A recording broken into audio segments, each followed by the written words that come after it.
just a good old boy, never meaning no harm. Now, tell us a little about John Schneider Studios. It's the greatest place in the world. It is. We just finished, last week, we finished our third movie this year. We also did a Shakespeare Festival, doing a couple concerts before the end of the year, and putting on the play, It's a Wonderful Life. But really what it is, it's a place for independent filmmakers to come and get sound stages and exteriors and editing and mixing and get everything that they could possibly need at a price that they can afford.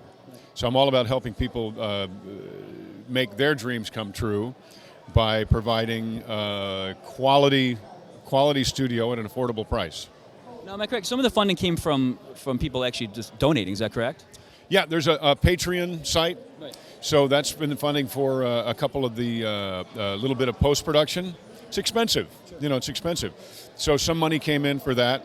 I have not really minded that store as much as I should. So it wasn't much. If I sat there, it's funny, it's a catch-22. If you have time to mind a site like that, you don't have time to make the movies you're talking about. So I funded all the movies we did this year myself. So contrary to conventional wisdom, which says use other people's money, the problem with using other people's money is that when the film works, you have to pay them. And I'd rather not. I would rather not. Made a horror comedy 2 years ago that comes out in February called Smothered, and that was other people's money, and I'm anxious to be able to give them their money back plus another 150%, just because these are people that I love and I respect, and they believed in the films. But since then, it's all been me. Yeah, and my lovely have a lovely co-conspirator named Alicia, who is the producer. I'm not a producer, and if it weren't for her expertise in knowing how to get things done in a timely fashion and for a price, then I wouldn't be doing this. So yeah, it takes a producer. Takes more than a script and more than a camera and more. I mean, it does take a group of passionate, smart people to get your films done. Now, we had a chance to talk to Catherine Bach earlier this year. We talked a little about her experience with the media back during the Dukes of Hazzard heyday. What was your experience with the media like back then? Oh God, it was huge. It was craziness. So when you're the number one show or a top 5 show, we were number 1 for a long time, but. You're a top 5 show in a 3-network world. It's insane. I mean, did everything that there was to do except the Tonight Show. For some reason, Johnny Carson had an axe to grind with the Dukes of Hazzard, and I don't know why, because that was one of my. We didn't call it a bucket list at that point, but that was certainly what I would call bucket. I'm a magician. I'm a lifetime member of the Magic Castle. Johnny Carson was a magician. So I was so looking forward to being able to do a card trick with Johnny Carson. It never happened. Hurt my feelings. It did. Now, the media landscape, believe me, it's very different than it was back then. How do you think the 20-year-old John Schneider would have handled being a celebrity in that popular of a show now? Wow. There isn't that type of a show now. I mean, just as when Dukes of Hazzard was on, there were 3 networks. When Dukes of Hazzard there was maybe 10 different. There was 60 Minutes, still 60 Minutes, but there were the news stations for ABC, CBS, NBC. So there were paparazzi. I think paparazzi's actually cut down now because there's so many people with great cameras like this that can come interview you. So it's a tough. I think it's an unanswerable question because that animal doesn't exist. I mean, as many people as watch whatever the top show is right now. I mean, Dukes of Hazzard averaged 28 million people a week for 7 years, and I don't know that anyone is doing that anymore. Well, now if you're a million on a cable, that's a good popular show now. I know, and I'm on a show. It's so funny. I'm on a show. I do a Tyler Perry show. Love him. Work with him all the time. Tyler Perry on the Oprah Winfrey Network.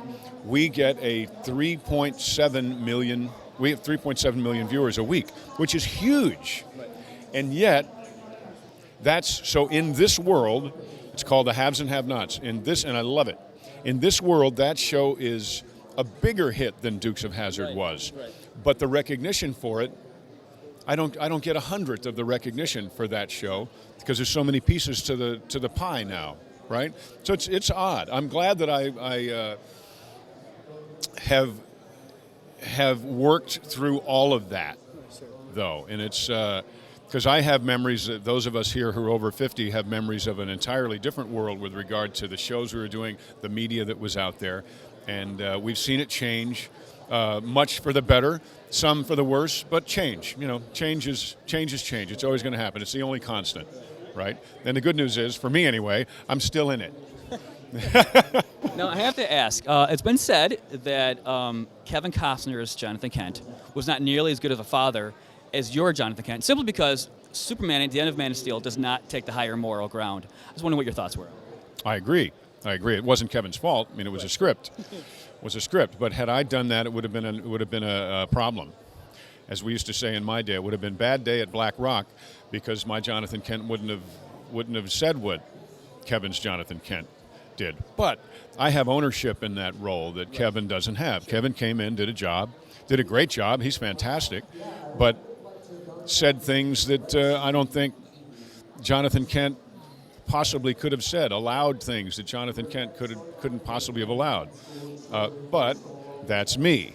You know, I have a long history with that role and take it very close to heart.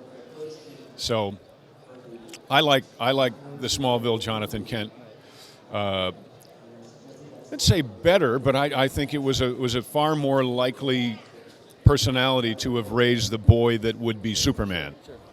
And there's a tendency for people to want to change things, and they don't come to things like this, and they don't understand what people really like about Star Trek or about any of these wonderful shows, these wonderful histories, is that they don't change. It's not about changing them. It's about staying true to the core of the story, the core of the characters. So the more you can stay true to that, in some ways, the more you can stay the same. Put those same characters into different predicaments, different situations, the fans will love it. Take those characters and put them in the same situation and change the characters, the fans, including myself, will say, the hell was that? What was that? Yeah, so I think that Hollywood needs to get out more. You know, I think they spend a lot of time overthinking things rather than just going out and asking. It's why I keep doing these. I've been doing car shows and Comic Cons and horror conventions and things for nearly 40 years now. I learn more about what the audience wants from coming to these than I could ever learn by taking 150 meetings on a Wednesday at the Ivy in Beverly Hills. They don't know what's going on out here. So hopefully that will translate into John Schneider Studios putting things out that the fan loves. And that's who we work for. It's the people who've just been grossly overcharged for popcorn and a Diet Coke. Now, where can we find out more information about you and your Just studios? go online, look for John Schneider Studios, and see what we just did. We just finished a film called Bad Blood. There's a big roar out there right now about people trying to figure out who is Anderson Bench. Anderson Bench is a film we did in May with a very unusual character that I think people are going to embrace in an odd way. And then the first one we did this year is called Like Sun, that stars Don Shanks, who was not only in Grizzly Adams, but he was also Michael Myers in Halloween. So it's great. Excellent. Great fun. So keep looking for John Schneider Studios and what we put out. Excellent. And I'm sorry, Kevin, it's not my fault. Not my fault. You take care. Thank you very much. My pleasure.